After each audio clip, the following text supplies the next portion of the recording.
Yeah, look, it was a tough day, Andrew, and obviously, a big part of racing is being able to take the losses, learn if there is indeed a lesson to be learned from it, and to stay on an even keel. Yeah, it was disappointing. Greetings and salutations from the Coastal Boys. Morning, Marcus. Morning, Andrew. I hope you're in fine fettle. Trying my best. We had a few rough results on Wednesday. We were close, but no cigars. A few races Yes. didn't run according to what we had thought they'd run. The results were a bit different to what we thought, but we were there Yeah, and thereabouts. And yeah, I can't believe some of the dividends on the exotics. I mean, the bipod paid so well. I mean, I was flabbergasted when they did, and even the place accumulator played so well. I mean, there were a few, we 16,000. did drop a few decent horses. I think the key was the races where we had so many first timers, Mm, and none of the money first timers actually landed. yes. But if you know the rules, you would have come through one from 4 and one from 2 in the bipod.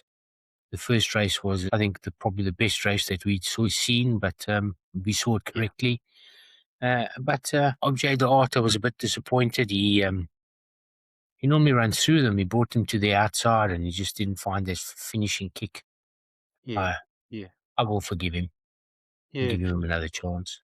Yeah, look, it was a tough day, Andrew, and obviously, a big part of racing is being able to take the losses, learn if there is indeed a lesson to be learned from it, and to stay on an even keel. Yeah, it was disappointing. When I did my ratings, and I always find that's useful just to provide some objectivity. Um, Objet Art ran pretty close to the rating that I projected, but he just found others better on the day. And Even Witch Hazel also, was game in defeat, given every chance. So yeah, you just have to take those on the chin. I get most distressed when the horses that are labeled, really run badly. But if they run pretty close to their projected ratings and still get beat, then you've still done your cash and struck a losing bet. But I think longer term, it's easier to Yeah, process. I mean, hindsight, Hazel started 1-2. I could Mm, back it at 6-4, but I don't think I could have backed it at evens or less. I didn't yeah. think it was that short a priced horse. Yeah, and I think Andrew, definitely, some advice for the followers. They must determine what they think is a fair price. Yeah, And, if a horse goes less than that, then you need to have the strength of character and the discipline to say it's now an underlay, and I'm just gonna pass. So, I mean, it's a very important point. So you may consider having quite a tidy strike on a horse, as you say, at 6-4. But if it goes into the red, then it's maybe not advisable to have a bet. So yeah. you've got to set a minimum acceptable odds and then try as best as possible to stick to that. You must always remember there's a race every single day. There's a race every 10 minutes somewhere in the world. Always just look for your angle, even if it's just place bets or swingers or trifectas. Just look for the value. Always remember there is a tomorrow. And Absolutely. a lot of us do get sucked into that. Oh, there's only one race left. How are we going to get out of it? But it's tomorrow. I know it's hard to go to bed on a loss. No one ever does, but I'm afraid it does happen to every single one of us. Absolutely. It's a marathon, not a sprint. Correct. Enough waffle. We have a tricky 9 race course from Kenilworth again. I'm not sure. They did throw us a bit of a curveball after we'd done our stuff, increased the 1200 meters to 1250 meters. I'm not sure if they're going to do that again. They haven't mentioned it yet in the card changes, so just take cognizance of that. We'll start at the beginning. I suppose that's where we should begin, Marcus. That's Champion it. 2-year-olds and champion 3-year-olds maiden plate for fillies and mares over 1200 meters. The betting is 12-10 On the Wings of a Dove, 3-1 Red Flag, 6-1 Captain's Elect, 7-1 The First Timer African Kingfisher, and write your own ticket, the rest. Okay. Yeah, I think very significant exactly where they race. So please just check out and see if it is indeed down the straight or if again they go around the turn 1250. Does help to be drawn towards the inside on the straight. The pen reading was quite severely biased. And if they go around the turn, then low numbers are also advantaged. So after that spiel, I'm going to mention horse number 12 On the Wings of Dove, but it's got the best form. It's got the best form in the race. That you need to be wary given the potential track bias. Captain's Elect, number 11, is a likely improver. Second up, Red Flag from the Julia to Verona form line is also a chance. And another that may come to light is the very well bred Victoria Cross, a Rafif filly out of Rose in Bloom. I see Ozzy Noach is carded. He's a very low percentage rider, so maybe this one's not quite ready to rock just yet, but is the sort that may be able to get into trials and quartets. There's another well-bred one. Eric Sands has got Give Me the Green Light filly out of Camp Foratus, but who ran behind Sing Forevermore, which was your pick midweek, and ran a tremendous race, just narrowly pipped with a big surge down the inside. Didn't get the run of the race either. I think the jock made Yeah, a few. I'm not a jockey. I would ride a bit overweight, but I think he made I don't know. Heat of the moment, he was unlucky. He chose the wrong splits and just got yeah. done by his stable companion. So Andrew Ivana, Fiddler. yeah. Ivana might be a daft one to throw, but I'm going to take a watching brief here, Andrew. I'd rather just, again, with so many unexposed horses and firsters, I'd rather just see how the track is playing because that did have a significant influence on results midweek. Yeah, fair enough. Just on the first timer notices from the trainers, the only real positive is from the Justin Snaith yard. And number 4, African Kingfisher, another one that's well bred. Nice type, will run well on debut. And that's quite positive. The rest are from the Vaughan Marshall, the Cinder Woodruff, and even the Justin Snaith. Stable companion number 14, Fundamentalist. They say we'll need runs and we'll need further distances. I've narrowed it down to 2. Other than a first timer, I wasn't sold. The one that I'm not sold on is Red Flag. Hmm. Been a bit disappointing for me. I mean, even though I did run second behind Julia to Verona last start over 12.50, the run before that behind Dream Trip was a bit disappointing. Well bred, I don't think they've shown them what they were hoping. I do agree with you. We've just spoken about the draws, but I think it's between Captain's Elect, the improver, who got interfered with on debut, and just off them behind World of Secrets, and the horse that brings the form from the same race, On the Wings of a Dove. I mean, those two are the two I think that'll fight it out. And again, not a race to get overly involved in, but it does look, if the first timers aren't too strong, it does look quite a thin race. Moving on swiftly to race number 2, Champion Sprinter and Champion Miler A Stakes over 1,200 meters.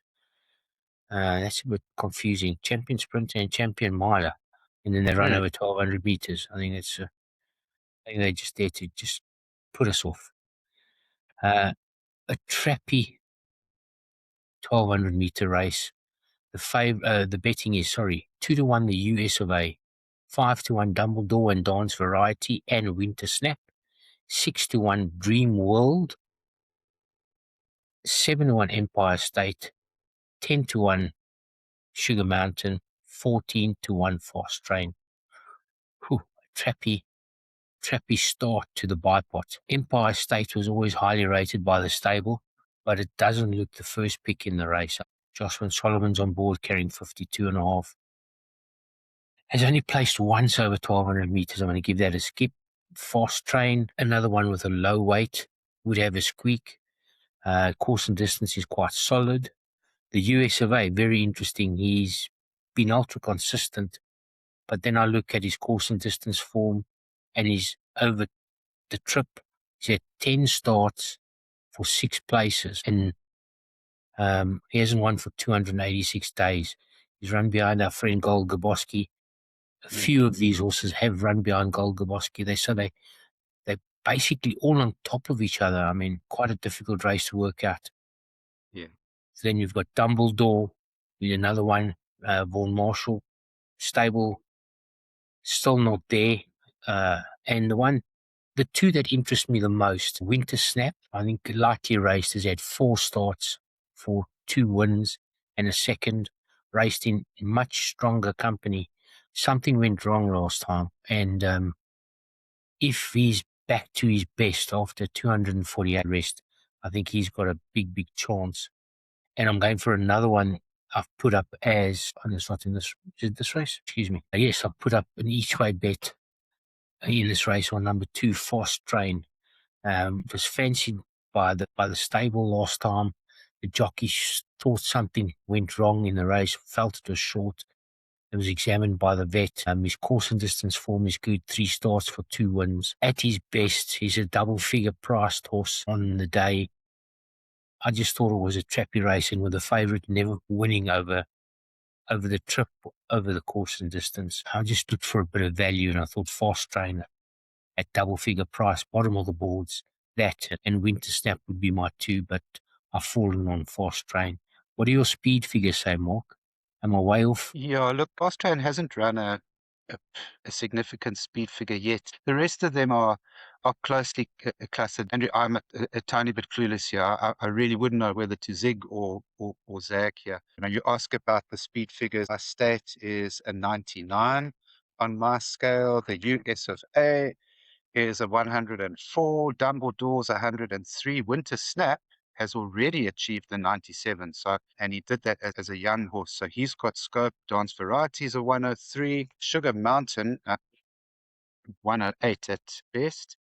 And Dream World is in the mid 90s with a couple of pluses. So I really don't have a strong opinion here. My only suggestion for exotic players would be to include quite a few. I'm sorry to kick for touch here, but I really couldn't make head or tail of this race. I mean, if I had to put a short list together, even that is proving beyond me this race. I do have some strong fancies later on, just before people switch Move on. off and say, oh, there's nothing here. There a couple later on that I think we can have a dip at, but I'm gonna let this one go through to the. I'm gonna shoulder arms. Let it go through to the wicket keeper.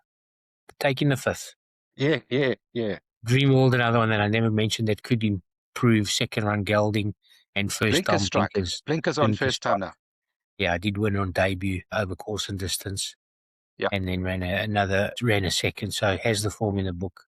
And Sean Veal riding the best of a wave to won't to win at the weekend. In the midweek, I must another one with a squeak, but enough said about a race that we waffled on, that we have no strong fancies.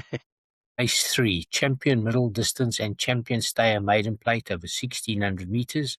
The betting is 8 to 10 Chinwag, 16 to 10 Golden Shimmer, 6 to 1 My Sunshine, 14 to 1 Interbendi, and Right Giant Ticket. The rest, I do believe this is probably one of your better bets on the card. Away you go, Marcus. Chinwag is the selection. Got a really nice figure behind Grapes of Wrath in the Iridescent Stakes. Made a menacing move and then got eased late. Only beaten under a length by a filly who is highly touted by Bass Racing. And Michelle Ricks has got her string in good form. I think she should go well under Callan Murray, drawn 3. She handles soft ground. She goes well on a firmer surface. So there's also a little bit of a query about the state of the going. The pen was around 25, 26, but it was a bit choppy, as you would have seen on Tuesday. But I think she'll be able to handle that fine. Her speed figure is already in the mid 80s, which is very good for an newly turned 3-year-old, and I think now dropping back into a maiden plate. She is hard to beat. Golden Shimmer is the danger. Maybe my sunshine might be able to totter into a place. Bindi, see a change of gears with the equipment that might have some sort of a chance on collateral form with before sunrise. But I believe that if Chinwag builds just slightly on that last run in the juvenile feature, the iridescent stakes, she is poised to shed her maiden. I think hard to beat on the day, probably one of the better bets on the day. 8 to 10 is a bit short. I think you might get a little bit better on the day. It's one of those, could either start 1 to 2 or could get 12 to 10. Depends how strong Golden Shimmer is and if she's come along from her second start. I mean, she did run a solid race behind Peace Garland. She stayed on that day. She's just by Rafif out of two Irish horses, Co and Monjou. I mean, well bred. Cost $500,000 that debut. Those look the two main competitors. My Sunshine, the influencer, runs today in Port Elizabeth. There's quite a few horses that have run behind Royal Influencer. Like to see if he stays today. I'm not sold on this horse. I've given it one or two chances. I just thought the last run was too disappointing. If I'm looking for an outsider for the back end of trifectas and quartets, would be number 6, Cocoa Beach. There was shrewd money for this filly on debut. She was awkward at the start and she finished 10 lengths behind, 12 lengths behind She's Chosen. And then she ran behind Juliet of Verona. She was slow away again and she was eased. So I think the step up in trip will suit her. But I think it's Chinwag's race to lose, with Golden Shimmer and Cocoa Beach fighting out second place. Race number 4, Champion Older Male and Champion Older Female Open Maiden. For all maidens over 1800 meters. Master of the Moon 2 to 1, 3 to 1 Born to Master, 4 to 1 Othello and Quiet Place, 10 to 1 and better the rest. Trappy 1800 meter race. I'm not sold on. I'm not sold on the Crawford horse, Master of the Moon, even though he's been ultra consistent. I mean, last 5 starts, he's missed a place. Bello on board, ready for the road. At his last race, he was one paced. He was backed into even money that day. I know he got beaten under a length. I mean, he has the excuses. He lost a shoe, interfered with the run before, but he hasn't got up yet. And he's getting close to that 10, the golden 10 figure of yours. The one that I think, the one that I do like as my first pick, I mean, number 4, Born to Master, Robbie Barrett's done wonders in starting Yep, training for himself. I'm with you on this. Ran on exceptionally late last time. I thought he was going to grab ready for the road that day. I mean, he was also quietly back from 33 to 1 to 16 to 1. The step up in trip, I think, I mean, the trip will be of no consequence for him. I think this is what he's looking for. Mr. Plyke's, I think he had a winner midweek, did he not? Yes, he did have a winner recently. So he's got a bit of confidence after a while, Mm. carrying 53.5. Quiet Place, another one that's been ultra consistent of late, just behind him, behind his stable companion, Master Coiner, 5 lengths behind Glenn Almond, who runs in Port Elizabeth today, or Quebeca, another one to take cognizance of. But then the one I haven't mentioned is Othello for the Justin Snaith yard, the plum draw being the positive. But then I see he's run 5 times at Kenilworth for not a place. So I'm going to give that a skip. For me, I think it's my first pick in the race. In a trappy race is number 4, Born to Master. I put him up as well, Andrew. I actually like him a lot. And you mentioned the trainer factor. I think that's highly significant. Robbie Barrett has started his career off very impressively. He's been extracting improvement from the horses he's taken over. He's placed them in the correct races, and he has one of the highest strike rates of all the trainers in Cape Town. And Born to Master improved out of all recognition in that last run at Durbanville. The speed figure and the closing sectional were plenty good enough to win a maiden. You know, he comprehensively outfinished uh, Master on the Moon. So I would expect him to outrun that foe over an extra 200 meters, and just assess purely on that 18th of July run. I think that Born to Master is is ready to shed his tag, carrying 53.5. Look, I know that Brevin Pluckies is a bit of a streaky rider. He does sometimes battle with the lack of confidence, but he is naturally talented. He's receiving good guidance, and I think he'll have every opportunity to bring Born to Master through, because the rest of the field is really somewhat uninspiring. Echo Foxtrot, if you ignore its last start, had a couple of decent runs prior to that. Quiet Place for Des McLaughlin, who's going nicely at the moment. That's consistent enough, but doesn't have the figure that Born to Masters achieved. Wizarding World is another that might be used underneath it in tries and quartets. But I think if Born to Master comes on just a little bit from his first start for Robbie Barrett, he can add to that trainer's already impressive strike rate. Well, I totally agree. Moving on to race number 5. Sorry, Andrew, I beg your pardon. I just forgot to mention Othello, 575 kilograms. That's quite a hefty thoroughbred.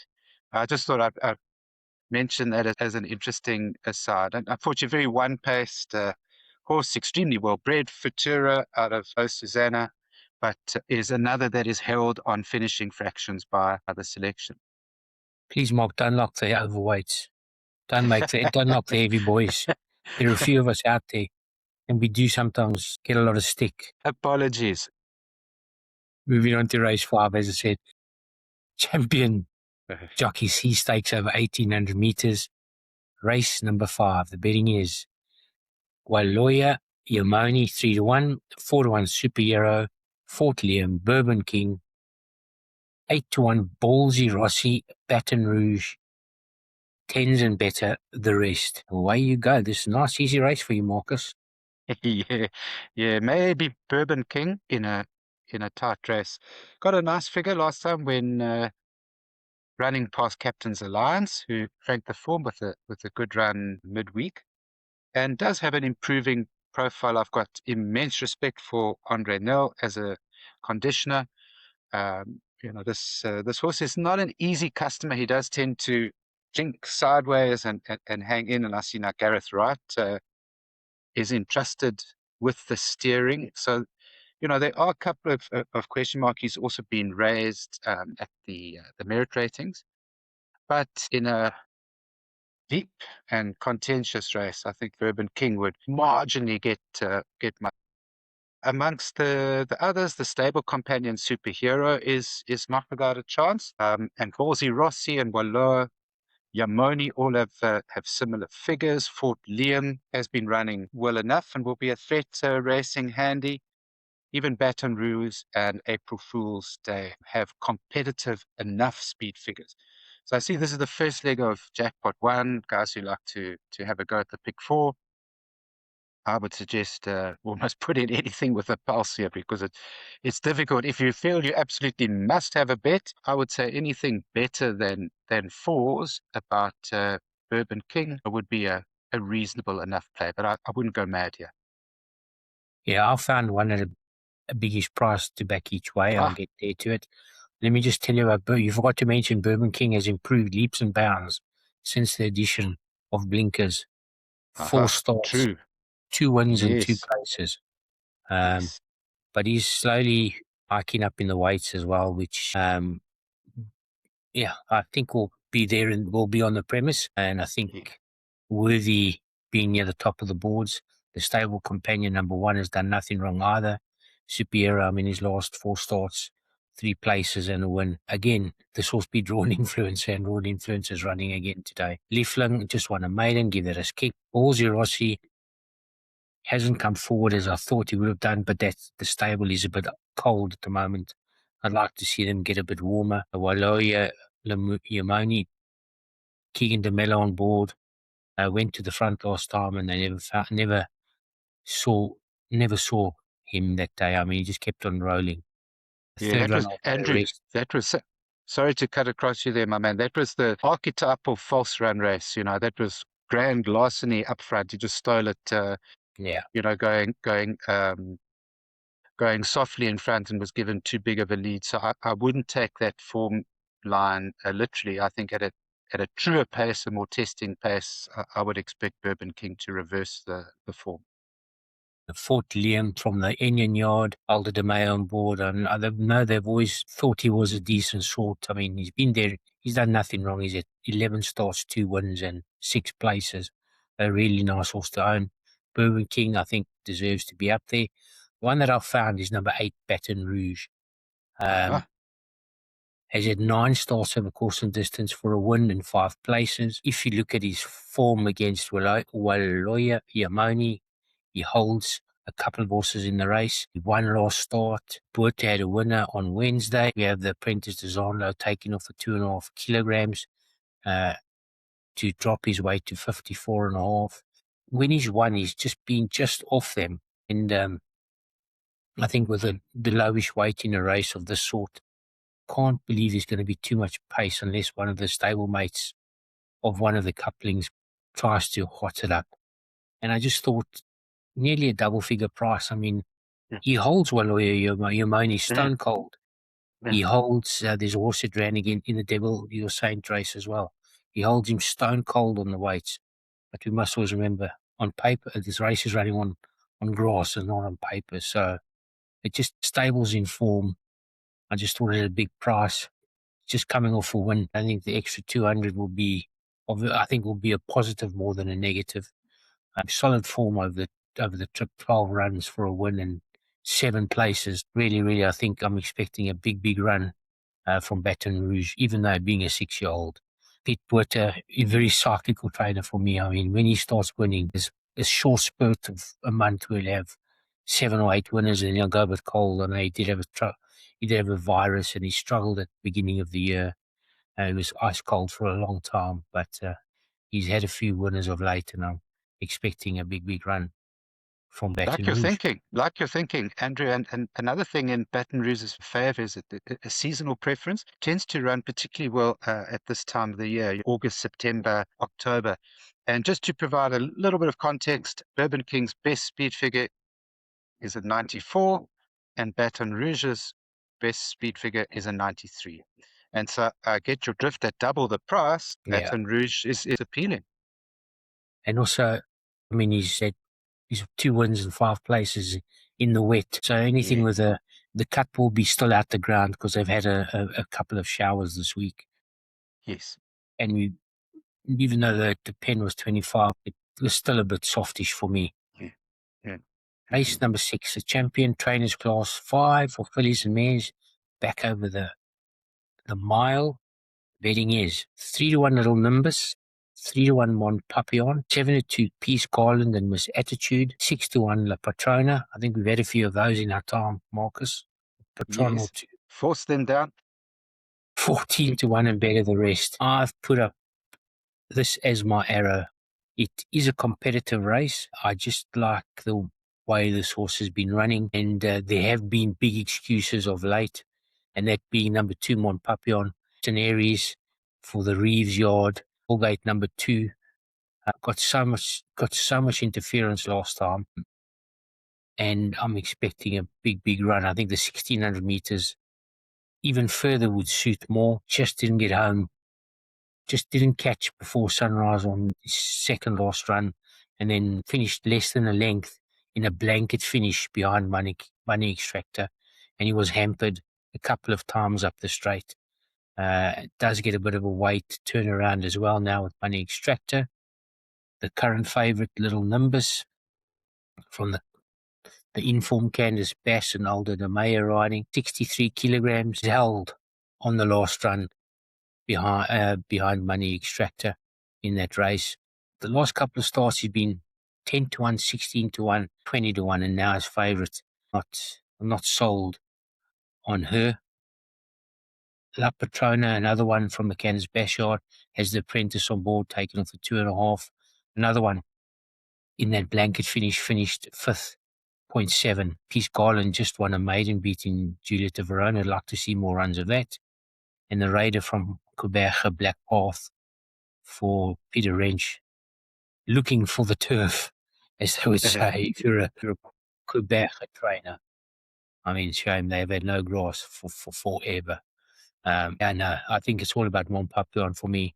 She's a lovely grey filly out of Master of Fate. She did have one rotten run down Blue Lagoon, but I'm going to forgive that. She was short. I think the sting out the ground will suit her as well. And that's my arrow for the day at a bit of value. I'll be riding a strong finish on her as well, Andrew. I think I've also put her up. You've covered the salient points. Look, that run to Money Extractor, that was like a rodeo show. Money Extractor was pacing it out at an even gallop up front, incredibly well handled by Michaela Michelle, and Money Extractor was staying out of trouble whilst bad things were happening to nearly all of the horses behind. They were getting blocked, impeded, taken out, badly balked, and one of the worst victims was Mont Papillon. Penultimate start to Before Sunrise, who's quite highly rated, earned her a good speed figure, much better than anything else that has been achieved in this. I think she's due to make amends. I did chat to Ashton Aries at the races on Wednesday, and he's happy with how his comeback is going. He seems very determined and committed. He's a talented jockey. He's had a bit of a checkered career, but he seems to be very focused and determined to make things count. He's getting some opportunities in the Eastern Cape as well, I believe. Yeah, I think he should give Mont Papillon a good steer. And so she's a pretty confident pick. Little Nimbus was also finishing strongly last time after being held up, but I'm a little bit leery. She's just a tiny thing, only 433 kilograms, and she's set to carry a burden of 63. And I think that might test her. The best stable companion, La Patronne, is also in the mix on that Money Extractor form line and prior efforts to Cutie Patootie. Peace Garland on collateral form with Before Sunrise is another contender. But I think that Mont Papillon is due a change of fortune. And what price did you say she is, Andrew? Around 7-2, is that right? No, I think she was, yes, about 7-2. That's cool. One. She's 3-1, sorry, 3-1, 3-1. 3-1. Okay, no, that's fine. I mean, I'd give her a better than 25% chance of winning a race like this. So, in that sense, she represents fair value. Mont Papillon is my pick. It's drifted in the market. It's gone from Okay. 5-2 to 28-10. Papillon 28-3 to 3-1. Everything's drifted in the race. I mean, this is one of those races like Wednesday where we said something's got to give. Something's going to start shorter, and the others are just going to blow. I mean, we saw a few big drifters on Wednesday, Yes. and they ran accordingly. Yeah, yeah. So we're on to Moving the on. same one here, but Yep, race number 7, probably one of the better races on the day. Champion Owner Sea Stakes over 1,000 meters. You get all the easy races more.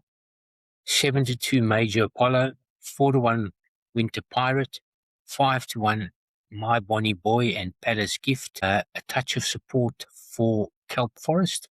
Can't remember Kelp Forest ever being this short. He's normally double figure prices. 7-6s, 12-1 and better.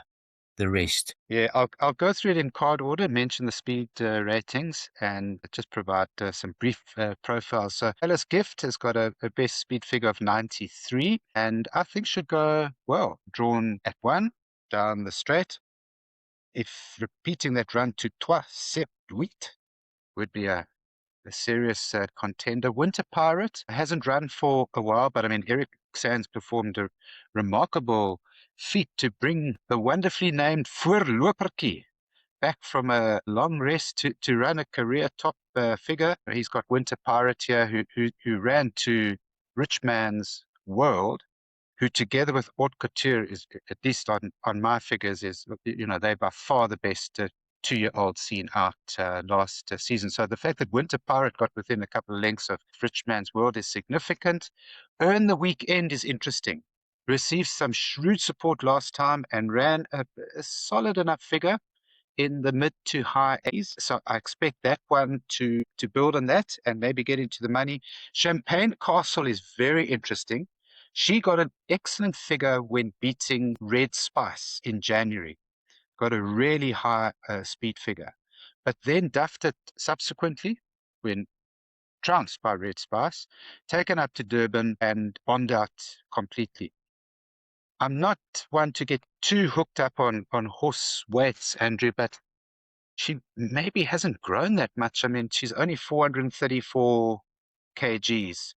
And those last runs were so far below what she showed as a precocious juvenile. So that's got to be a query. Forrest's speed figures are usually around sort of 90, 91, 92 or so, which would make him competitive.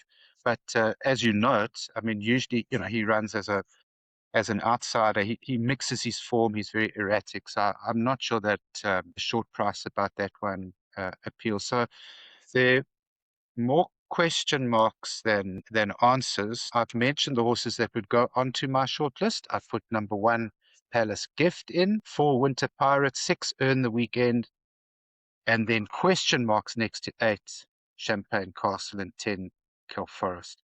But as you say, it's one of the more mystifying races on the. Yeah, no, and there's the earlier sprint race as well that looks impossible. And you haven't even mentioned the favourite, Fiji Apollo. Like he's on board for Mr. Enyan. Is the Mm, horse in form? I mean, he's been over the course and distance 13 times for a win and 3 places. mm, Of late, he is bang in form. I mean, he carried 61 and a half and ran only 4 lengths behind Heritage Ridge.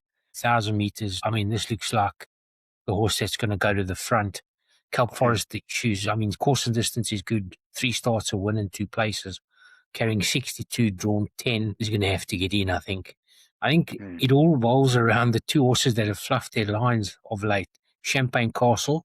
I mean, you say she's a tiny little filly. I mean, those runs behind Red Spots are cracking runs. I mean, Mm, they mm, put the money down on the second start. They didn't forget to mm. have a tonk that day. I mean, Yeah. from 2-1 all the way into 7-10.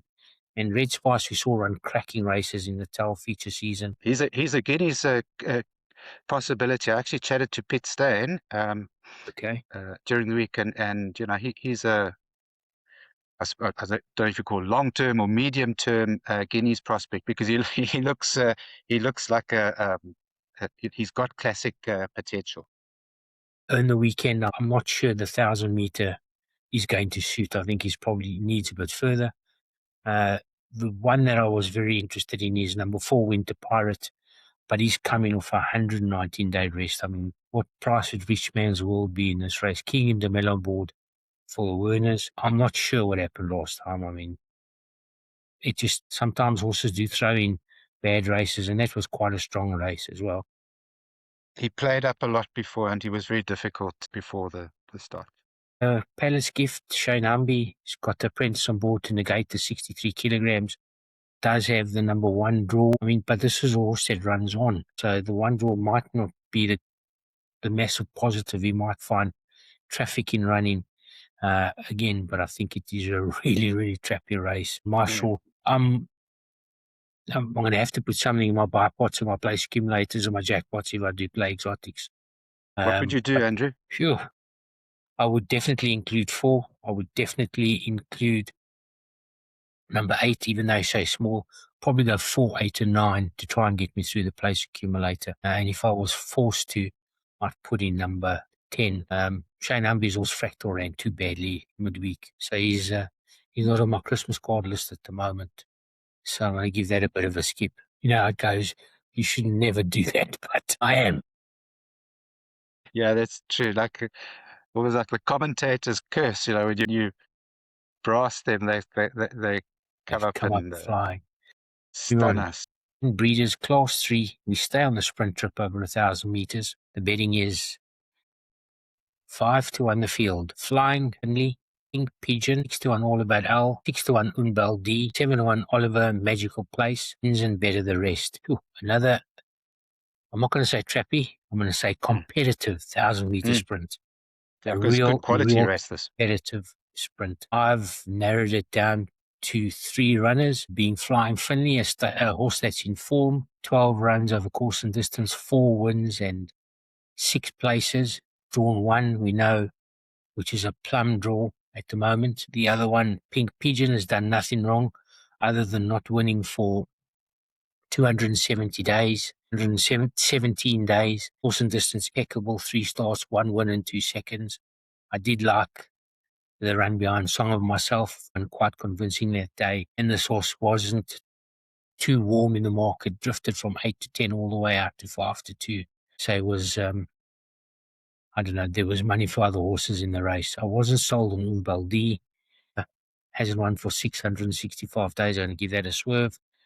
An old form, number 9, North Point, Mm. comes into the race for me, even though he's held on the last couple of runs. That was at Durbanville. He came off a bit of a rest.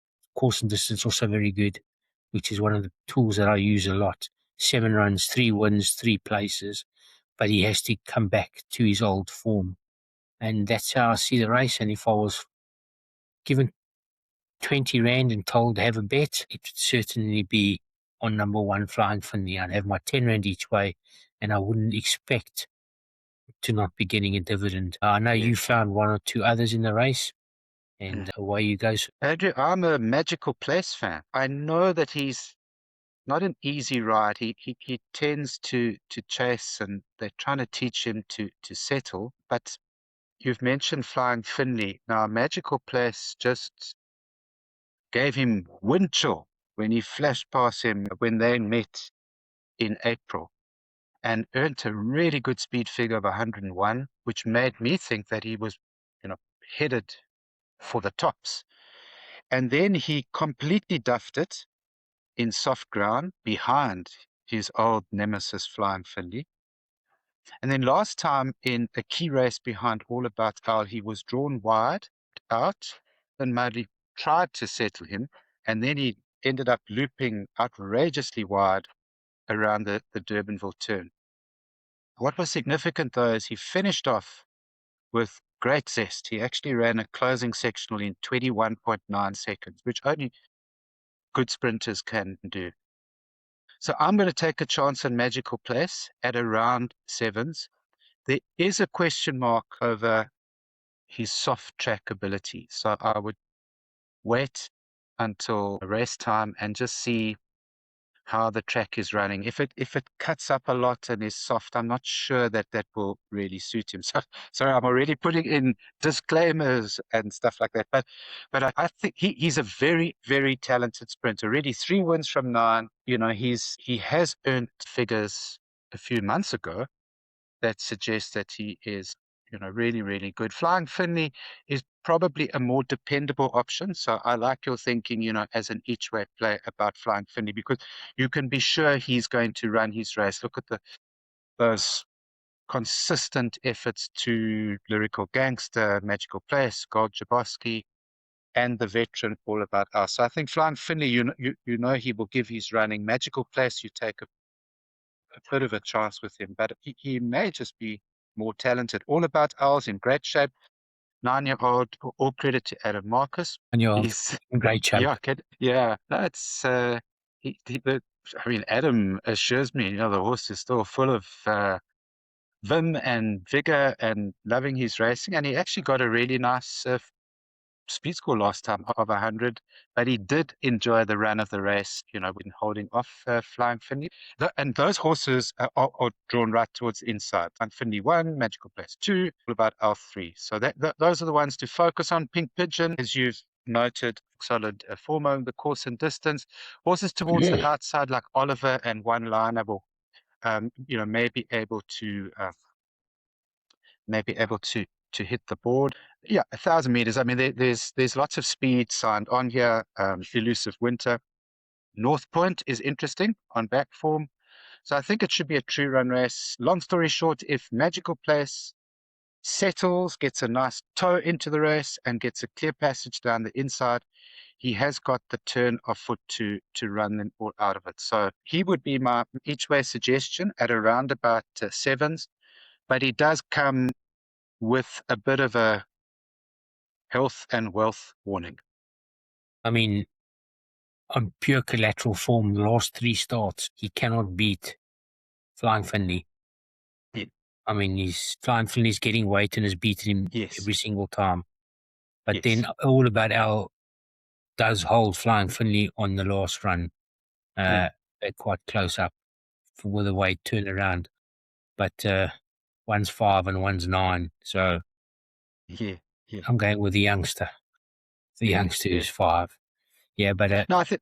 you're on a solid one there, Andrew. And I mean, it's an interesting debate because sometimes in racing you want to emphasize consistency and reliability, and you can build bets around that. Another way to do it is to look for horses to peak where their top figure could conceivably win, but then you've got to demand, the odds to compensate you for the likelihood that they could also just run, And also we no sort speak of about race. value and stuff like that, and we're getting better value because it's trained by Paul Reeves and not a Justin Yeah. Snaith. I Yes. mean, he's not the worst of trainers. I mean, we've gone from unpopular and earlier doors with him as well. He does have a lot of winners, but he's not as fashionable as a Justin Snaith or a Candice Bass, to mention the top two trainers in Cape Town. Mm. So sometimes you get just a little bit extra value in a trainer that's just like on the, I hate to say it's second tier, even though I don't think he's on the second tier, but he doesn't get the horse flesh that they get. He's probably got less than 80 horses, where I think Justice has got over 400 horses Yeah. on Yeah. all the farm, 200 probably in training, and Yeah. horses on the farm and just waiting to be shipped in. Well, bring another Yes. batch. Thank you. And he has the owners, I mean, who have the spending power. So, but he's a good trainer. Carl Knockin, champion trainer again last year. Yep. Absolutely. The Snaiths run a very slick 100%. operation, but I echo what you're saying about Paul. I mean, he has very limited buying power, and he's got a very small string, but he knows how to win races with cheaply bought stock. And what's interesting is he when he enters some of his better horses on the same day, then there's usually a targeted plan. I've noticed that over the years that he likes to do that. Um, Places them all. he does place them well, and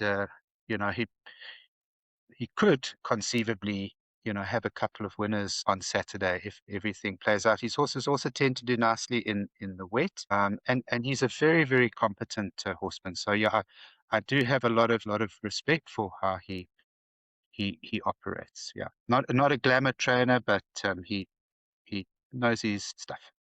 He knows his oats. Moving on to the lucky last, gone so quickly, more. Yeah, WC Horse of, what's it, Water Closet Horse of the Year? No, I don't know what that means, WC Horse of the Year. D stakes. For 1,000 meters, we stay on the sprint trip. How can they say that about horses? Big Drifter, from 14 to 10 out to 2 to 1, Peace of Mind. 3 to 1, Ruby Rex. 6 to 1, Williams Woman. 10s and better. The rest, I'm looking where there's money for something, but I can't find anything. So they've just thought that they had priced up incorrectly. They've now gone 2 to 1, Peace of Mind from 410. yeah. I'm gonna stick with that one. She got the job done for us last time when ridden by Andrew Fortune for Ashley Fortune, punted from sixes into 5-2 and never looked in any danger. Interestingly, I think the key, at least this is what Andrew Fortune explained afterwards, was the removal of blinkers. And he felt that she was just more comfortable and strided within herself, and he was able to ration her energy better. And she got a figure that's plenty good enough to win a Class 5 for fillies and mares. It was a figure of 92. And with the claim 4 apprentice Miller booked, that will offset the rise in the merit rating and the rise in the weight. So she'll actually carry less effectively than what she did last time. So I think that Peace of Mind will go in again. So she's another one that I put up as one of my bets for the day. Looking at a completely daft, wacky, esoteric outsider who can light up the tote board. We've just been chatting about Paul Reeves, Love Shack. Now I know I'm breaking a few rules because she's just won 2 from 28, which is less than the sort of 10% winning requirement. She hasn't won, I better just whisper this quietly, it's 601 days. So that's also a bit of a problem. But just look at that run to Dame of Tricks. When was it? I think in November of last year. So on collateral form, she's entitled to get fairly close to Peace of Mind. and she's any price. I think she's like 25-1 or 33-1. Bottom of the The sort boards. that, yeah, bottom of the board. So I'm promoting two horses. The one's the favorite, the other has dropped off a cliff at the bottom of the board. But Love Shack might be a weird one to include for the places. Peace of Mind, if properly handled by apprentice Miller, able to use her speed, track across towards the inside. I think she can win a race like this. Of her rating. The only other horses that I mentioned, or considered, I should say, for my shortlist, were horses drawn towards the inside. Williams Woman has got a figure of 87 at best, and Ruby Rex has got a figure of 86 at best, which is the past standard for a class 5. But Peace of Mind's rating is 92, which is superior to them. So I'm hoping to finish with a flourish. So that's the suggestion in the lucky last or get out stakes. Okay. I'm against you. Okay, I want we'll have another Eck and J. Kinjay. I prefer Ruby Rex, the lightly raced 5-year-old. I mean, 7 runs, 1 win in 5 places, course and distance win, course and distance place from 2 starts. And when Moody Blue wins, I mean, that cracking run behind Moody Blue, Mm, I just thought just didn't get there that day. Something happened, choked up on his tongue. I think they would have found the problem. 3rd run after arrest, very lightly raced. The sting out the ground. 3 starts for a win in 2 places from 3 starts. I know there's going to be speed in the race, and this horse just sits just off them, I think. He'll sit behind the apprentice, who sometimes can go too quickly on horses, and mm, that would be my slight worry with the apprentice on board. Peace of Mind. I would rather have had Andrew Fortune on board, who won quite cosily, and they got the money last start. Um, I can see where you're coming with Love Shack, but 601 days, good luck. There's a lot of horses around on that Peace of Mind form. I mean, they just off them. My value in the race would be number 10, Easy Money, with the apprentice on board claiming 2.5, drops him to 53.5. The only problem with this horse is that he's drawn 10, and he does like to pace it out on occasions. When he beat Blue Lagoon, he went to the front that day, and he also got quietly knocked around that day as well, and he just found the character. He found the character to win that day, and I think she's won, including Country Time from the Paul Rees. Another one, if it had been drawn low, I think would have been higher in my estimations, but I'm not sure about the 11 draw, because also there looks to be tremendous speed in this race. It can set up a closer quite easily. I mean, it depends how the track's running. I mean, sometimes the track runs so quick. But I think with the sting out the ground, I'm not quite sure. Ekinjay, I couldn't be rushing to back this horse at 2-1. I'm sorry. I'd rather be backing Ruby Rex at 3-1. And the other one we haven't mentioned is the stable.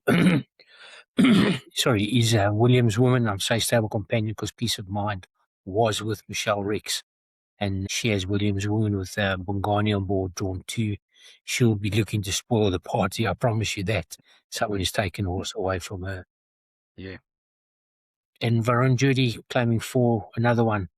That this looks to be a hold-up horse, but drawn 1, so won't suit being drawn 1. He'd rather be drawn in the middle of the pack to come with a bit of a late run. But it is D stakes to end the card. You've gone for one. I've gone for another. We found 2 roughies to include. Box them in the trifectas and exactas and swingers, and let's hope we can find a few winners. yeah, yeah. We need to redeem ourselves after the puncture Shoddy Wednesday, on Wednesday. but you do have those days, and sometimes you can't. The racing is as it is. You can't change the results. I think you know what's fantastic about racing, Andrew, is that every day starts anew. It's a fresh day. I find that quite invigorating, because this might seem a bit of an exaggeration, but when you a real sort of passionate racing fan and you look at a card, you always approach it on the basis that maybe, this could be the day that really gives your financial circumstances a massive boost. I mean, people used to talk about life-changing scores in the past, and I mean, some people have enjoyed that, but even on a more sort of realistic level, every time you look at a card, there are great opportunities. There's huge potential. If you handicap well and you put it together right, putting You it know, together. yeah, you know, you can have a spectacular day and turn a modest outlay into windfall profits, and that's just, it's great to approach things on that basis, you know, with a sense of hope and optimism. As long as you've done your work and your research and you've got a good sense of probability and the odds, you know, and you do all the right things with money management and controlling that way, great game, exciting, huge potential.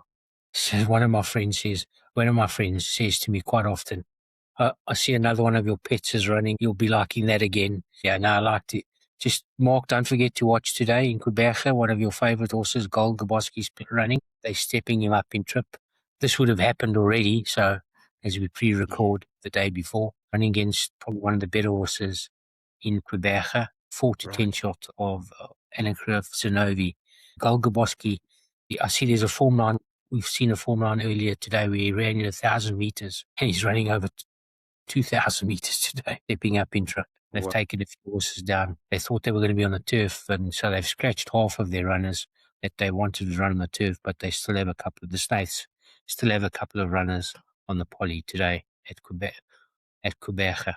This will be for the thanks for the heads up. I'll be watching with interest. That's a fascinating. that's one of your pets. That's one of your pets, called That's for sure. Gaboski. Well, thank you everybody for listening to us. I know we do waffle sometimes, but if you ever want to ask us any questions, just drop it in the comments and we'll have a look up and we'll try and answer as best we can. Almost we'll try to keep it under 3 hours. But But otherwise, stay lucky, be safe, have fun, and rock on. thanks, Andrew. Good vibes, my man. Thanks, Appreciate Mark. the show. Cheers.